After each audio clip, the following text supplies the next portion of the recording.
Que tout ce qui a trait à ces étrangers-là, et notamment aux étrangers issus de l'immigration maghrébine, est dénigré à un point tel qu'on ne peut même pas aller jusque-là.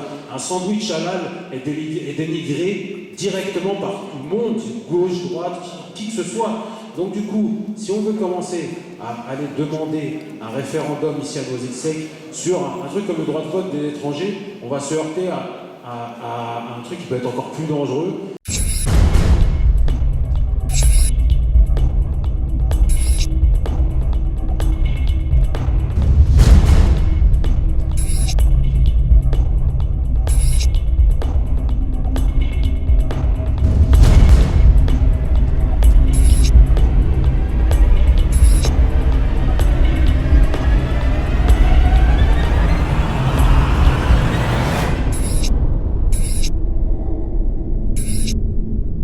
Le conseil municipal de Noisy-le-Sec décide de consulter la population en organisant au plus vite un référendum d'initiative locale, un référendum ouvert à l'ensemble des habitants de Noisy-le-Sec âgés de 18 ans et plus.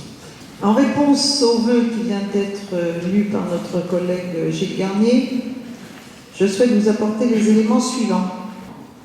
La commune est incompétente pour organiser un référendum sur le sujet que vous exposez.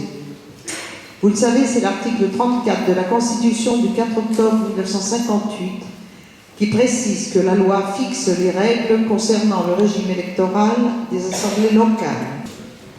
La commune est donc incompétente pour organiser un référendum sur ce sujet. Le juge administratif considère qu'est illégal, quant à son objet, la délibération organisant un référendum sur le droit de vote et d'éligibilité des résidents étrangers aux élections locales. Le groupe Relançons Noisy pense qu'il ne serait pas responsable de retenir le vœu de nos collègues. Le groupe votera donc contre. C'est un dommage autour de la table, là je m'adresse à certains élus qui, pour faire exister leurs parents, je ne comprends même pas qu'ils acceptent effectivement, au nom du groupe, sans qu'ils puissent prendre la parole et dire que je ne suis pas spécialement d'accord avec mon groupe, parce que j'estime qu'aujourd'hui, mes parents, ils ont largement aussi le droit de voter. Voilà. Et je vais juste faire une petite parenthèse. Là, c'est pour les socialistes, quand ils étaient au pouvoir, ils auraient pu le faire, ils ne l'ont pas fait. Donc aujourd'hui, mais je le dis, parce que effectivement, je reconnais là quand les choses ne sont pas faites. Alors, c'est aussi facile, parce que non plus, on a déjà payé une première fois l'addition, on ne la paiera pas une deuxième fois. Mais par contre, là, honnêtement, je trouve ça quand même vraiment dégueulasse. Je le dis honnêtement, je trouve ça honteux, parce qu'on a un peu la mémoire sélective, et je trouve ça quand même un manque de respect. Monsieur Amrani. Juste répondre à M. Garnier, à M. Jean-Paul Lefebvre et à M. Bechmech. Vous étiez là de 2008 jusqu'en 2010, pourquoi vous ne l'avez pas proposé? Pourquoi vous ne l'avez pas proposé? Ce n'est pas la municipalité de régler. La municipalité, c'est pas la municipalité qui décide c'est les étrangers votent ou pas. C'est à l'État. S'il vous plaît, s'il vous plaît. Monsieur Mandassi. Je voulais juste rajouter que le modèle a remis sous voile la soutenue. On sent que c'est un sujet sensible là. Et je le dis, et je le répète, je suis libre de mes gestes, de mes paroles. Et si même aujourd'hui, mon groupe aurait voté contre, comme je l'ai fait souvent, quand, rappelez-vous, le vote pour la Palestine, où la ville avait attribué 1500 €, j'ai dit je vote contre, parce que la Palestine ne demande pas l'aumône. Je l'ai fait de mon propre gré. Prononcez-vous un petit peu quand même, parce que je trouve ça un peu comme dégueulasse, parce que c'est pas faire honneur à vos parents. Monsieur Yahya Sharif. Parce que quand vous regardez l'Assemblée nationale française, il n'y a aucun député issu de l'immigration. Laissez-moi continuer. Ce n'est pas le fond où je ne suis pas d'accord. Je suis d'accord avec le fond. Mais est-ce que c'est en organisant une symbolique au niveau d'une commune que vous allez régler les problèmes? Il n'y a pas de bonne ou de mauvaise loi. Je fais juste un rappel. Il n'y a pas de bonne ou de mauvaise loi, il y a la loi. Nicole Dubois a fait un rappel à la loi tout à l'heure. Une. Maintenant, au niveau du sentiment, au niveau de l'affectif, très honnêtement, monsieur, nous n'avons aucune leçon à recevoir. Je vous donne pas de leçon. Je pense que c'est un débat dangereux. Un débat dangereux parce que c'est un débat passionnel et dans lequel le fond ne produit absolument pas absolument pas évoqué. Et c'est pour ça que moi, oui, je suis pour que les travailleurs immigrés puissent parler, puissent s'exprimer, hein, qu'ils le prennent ou pas, ce droit, mais qu'ils le fassent. Et je suis d'une organisation qui s'est toujours battue, hein, pour les droits des immigrés. Hein.